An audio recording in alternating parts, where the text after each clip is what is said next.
wà lóòrùn ẹni máa jẹ́ wà kò jí. Ẹ̀yin ìyá wa yìí lẹ̀ ń ṣiṣẹ́ yìí ẹ̀ ń tọ́mọ ní agbára Ọlọ́run àwọn ọmọ yẹn á dirú wá dìgbà. Báwo ni ìjọba ṣe máa wà tó dẹ̀ jẹ́ pé owó gbọ́múlé lantern ni àwọn ìyá wa fi ń gbéra? Wọ́n á yá 50,000, wọ́n á fi san 80,000, 100,000. Wọ́n tiẹ̀ lè ti san gbogbo ẹ̀ kókò kú pé wọ́n mísì kan. Ìyà ńlá náà fi ń jẹ wọ́n. Ní agbára Ọlọ́run ìyà yẹn dópin. Ẹ kọjú sẹ́ni tó wà lẹ́gbẹ̀ẹ́ yín kẹ́ ní bye bye tó jàtijàti. Mo ní kẹ́ ẹ sọ pé bye bye tó gbérégbèré.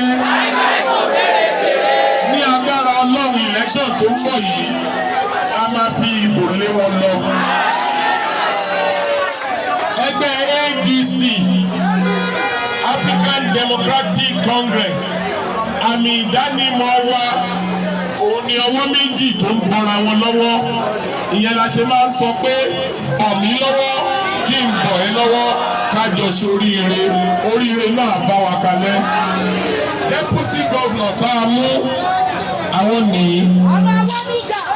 Àwọn ni Alhaji Túndé Awólúgà láti Ìjẹ̀bú Waterside.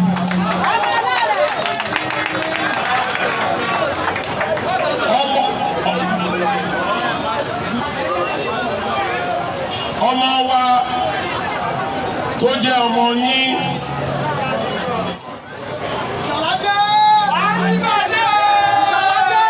Honorable Fadipẹ̀,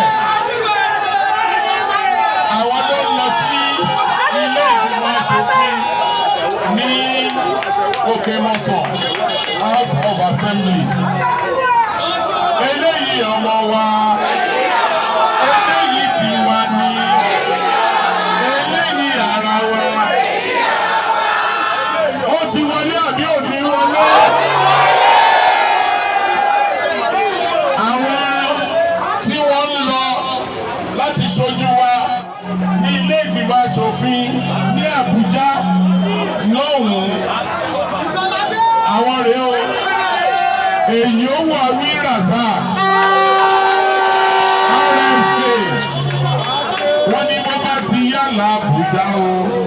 RSK àjọ máa lọ, abẹ́ni bá lọ. Ẹ̀yin tẹ́ fẹ́ bá lọ, ẹ jẹ́ kí n sọ fún yín o.